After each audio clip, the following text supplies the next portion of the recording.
السلام علیکم، آپ دیکھ رہے ہیں کہ نیوز چینل انٹرنیشنل۔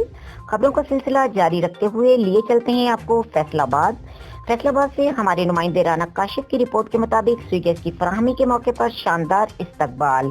دربار شریف حضرت ابو انیس محمد برکت علی لدھیانوی قدس سدرت العزیز ملک عمر فاروق ایم پی اے اور عمر مقبول اے سی صدر فیصل آباد، ایم این اے چودھری رضا نصر اللہ گھمن اور معاون خصوصی وزیر اعلیٰ پنجاب ایم پی اے ملک عمر فاروق کی چیک نمبر 242 ریبے 10 میں یونین پی ٹی آئی کا ایم پی اے اور ایم این اے کے ینگ سٹار نے 146 کونسل پل دسوا کے سمندری روڈ پر پرتپاک استقبال کیا۔ بگی میں بٹھا کر قافلے کی شکل میں پل دسوا سے رب پنڈال لایا گیا۔ قافلے پر اڈا دسوا سے لے کر دسوا گاؤں تک معززین نے مختلف مقامات پر پھولوں کی پتیاں نچھاور کیں۔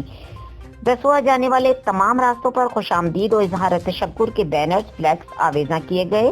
گاؤں میں گیس پائپ لائن کا باقاعدہ افتتاح کیا گیا۔ جلسہ گاہ پہنچنے کے بعد تقریب کا آغاز قرآن پاک سے کیا گیا، جبکہ ماسٹر طاہر نے سپاس نامہ پیش کیا۔ گاؤں کے تمام لوگوں نے چودھری رضا نصر اللہ گھمن کا سوئی گیس کی فراہمی پر شکریہ ادا کیا اور دونوں رہنماؤں سے دسوا کے مزید تعمیر و ترقی کا مطالبہ بھی کیا۔ معاون خصوصی وزیر اعلیٰ پنجاب ملک عمر فاروق نے والہانہ استقبال پر معززین کا شکریہ ادا کیا اور ترقیاتی کاموں کا وعدہ کیا۔ چودھری رضا نصر اللہ گھمن نے والہانہ اور پرتپاک استقبال پر معززین علاقے کا شکریہ ادا کیا اور کہا کہ انشاءاللہ وزیر اعظم پاکستان عمران خان نے جو عوام سے وعدے کیے ہیں ان کو جلد از جلد عملی جامہ پہنایا جائے گا۔